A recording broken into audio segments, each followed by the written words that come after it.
E zhdukur prej ditësh, gjendet e vrarë 22 vjeçaria shqiptare në Itali, trupi ishte i fshehur në valixhe. Një ngjarje rënd ka tronditur Italinë.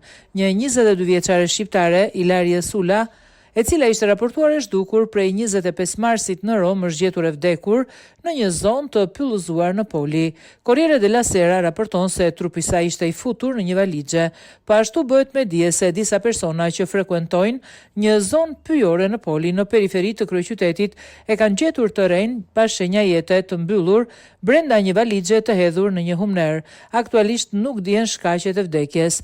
Në vend ngjarje ndodhen hetuesit e skuadrës kriminale së bashku me zjarfiksit për të marrë trupin e saj. Sipas verifikimeve të para, reja kishte pasur së fundmi një lidhje me një shtetas Filipinas i cili ishte identifikuar. Ilaria studionte statistik në Universitetin Sapienza. Përveç familjarëve të saj, të cilët kishin ngritur alarmin në rrjetet sociale, të martën edhe shoqe kolege ishin mobilizuar për ta gjetur duke publikuar fotografi të shumta të saj.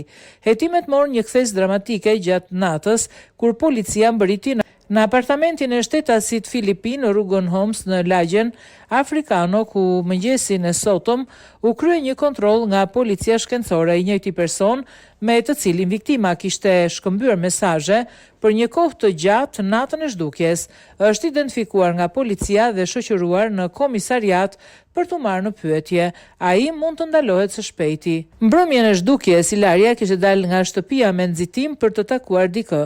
Prindrit e saj, të cilët jetojnë në Terni, thanë se ajo nuk ishte marrë asgjë me vete, madje sendet personale, ndërsa telefoni i saj kishte qëndruar i ndezur për një farë kohe dhe dikush madje kishte kthyer përgjigje në disa mesazhe. Nuk është e qartë nëse ishte vërtet ajo. Më pas, asnjë gjurmë nga erëja shqiptare.